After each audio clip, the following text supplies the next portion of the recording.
Yes, thank you. So I did see your presentation. Sorry, did you not hear me? Sorry.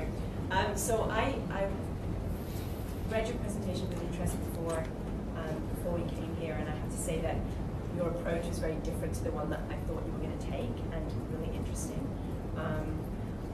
What are the phrases that you use? And I can only remember the word systemic, and I can't remember the second thing, but it implied that. Can you just go back to the? There's been so much water under the bridge since then. Go back. Being No. Go back. That's it. That one.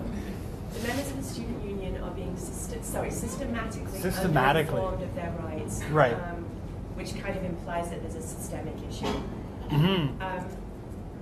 Can you elaborate on that? And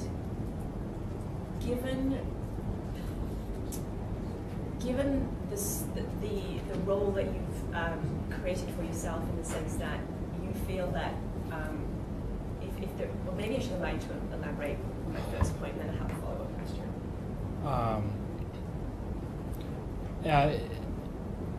Sometimes when I talk with my colleagues about BUSU reform as a sort of array of concepts, structural reform comes up.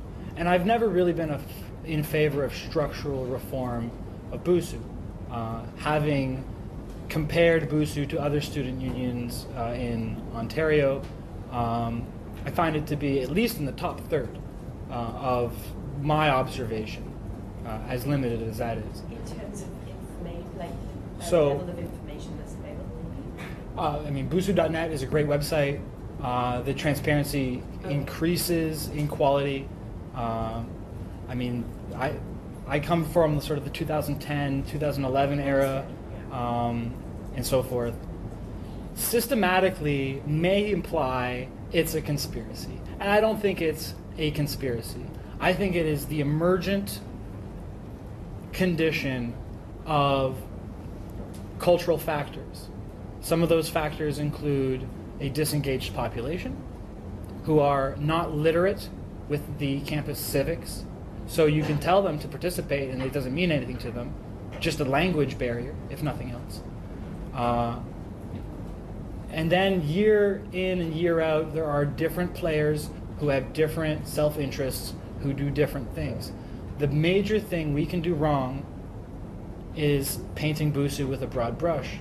Really, there is no BUSU. I mean, there is, but there is no BUSU. It's a platform for people to communicate.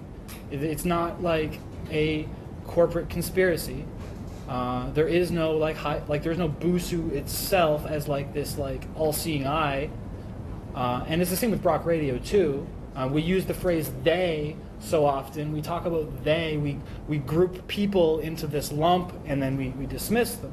And it's not responsible to group people into theys. Everyone's an individual. Thank you. That's I don't know if that answers any of your questions, but.